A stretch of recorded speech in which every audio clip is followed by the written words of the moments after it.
मुख्तसर बात करूंगा। सबसे पहले तो सलमान साहब आपने कुछ नारे लगाए, उम्मीद करता हूं आपको नंगा नहीं किया जाएगा। अगर करने की ख्वाहिश है तो आपसे गुजारिश है, सलमान साहब नंगे अच्छे नहीं लगेंगे। अली नवाज अवान जरा बेहतर जसामत रखते हैं, हमारी तरफ से वो पेशे खिदमत हैं, आप उन्हें नंगा कर सकते हैं क्योंकि शौक तो आपने पूरा करना है। शहर सलामत है, आपका शौक सलामत रहे। दूसरा पूछना था, आपने बयान दिया कि अब आपने सियासत से किनारा कशी कर ली है, तो हजूर मैं और आजम सवाती साहब शलवार पहन लें या भी नीचे ही रखनी है? क्योंकि वो ऊपर उठा उठा के फिल्में बनाते थे, मुझे भी नहीं पता था मेरे पीछे या आगे कोई ऐसी खास चीज लगी हुई है जिसमें से कुछ निकालना है, कोई न्यूक्लियर बम में इस्तेमाल होना है, हिंदुस्तान के खिलाफ हमने इस्तेमाल करना है उसे। तो मुझे नहीं पता था किसी ऐसे स्पेयर पार्ट का जो मेरे पास था, जिसको इतनी बारीक बीनी से देख के फिल्माया गया। तो अगर अभी ख्वाहिश बाकी है तो अभी काफी सारी क़यादत बाकी है। इमरान इस्माइल साहब बैठे हुए हैं, तो अभी काफी क़यादत बाकी है। आपने शौक फरमाना है अगर आपने बताना है। मुझे भट्टी साहब कह रहे थे, शौकत भट्टी साहब चंद दिन पहले, कि अगर आपका एग्रीमेंट एस्टेब्लिशमेंट से खत्म हो गया है तो आप बोलें, आप बोलते क्यों नहीं है? तो मैंने भट्टी साहब को कहा कि अभी मेरे बोलने के दिन नहीं है, वजन बहुत ज्यादा आएगा। मेरे पास बहुत सारा मसाला है बताने को। मैंने 16 दिन गुजारे हैं, उन 16 दिन में हमारे नए आने वाले चीफ साहब के बारे में भी मुझसे बड़े सवाल हुए, आसिम मुनीर साहब के बारे में भी। सो वक्त आ लेने दें, वक्त भी यहाँ है, बस एक मेरा अरशद यहाँ नहीं है, बाकी तो सब कुछ यहाँ है।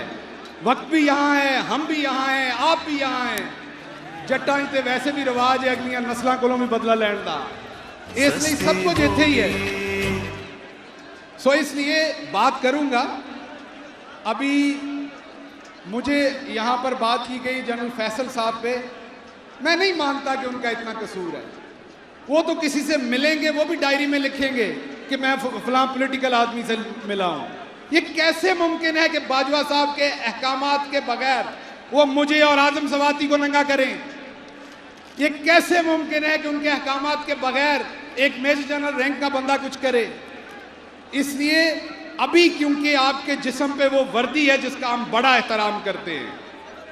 मैं भी मानता कि तो कुटते भी हैं, तो क्योंकि तुम कुटते बड़ा हो, मैं मुनाफकत नहीं करांगा, लेकिन असल गल ये कि तुहाडे जिस्म ते वो वर्दी है जिहदा एहतराम करते हैं। सो ये लम्हा गुजर लेने दें, ये लम्हा आप जी लें। हम इस लम्हे में अपनी ख्वाहिशें दबा लेते हैं, लेकिन लम्हे आने हैं, उसमें हम भी बात करेंगे। अपनी फौज के बारे में बात नहीं करेंगे कभी भी, ना पहले की थी, अक्यूज किया गया बार बार, ना अपनी फौज पे पहले बात की थी, ना आज बात की है, ना मेरे अरशद ने बात की थी, ना हमने की थी। पर्सनैलिटीज पे बात की जिन्होंने गलत काम किया, उन पे आइंदा भी बात होगी। आखिर पे क्योंकि वक्त कम है, मैं सिर्फ आखिरी बात आपको बताना चाहता हूं। अरशद मेरा दोस्त, मेरा भाई, मरने से 3 दिन पहले, मेरी उससे शहीद होने से 3 दिन पहले उससे मेरी बड़ी लंबी बात हुई। उस बात में वो इंतजार कर रहे थे, उन्हें बड़ी उम्मीद थी जनरल आसिम मुनीर से।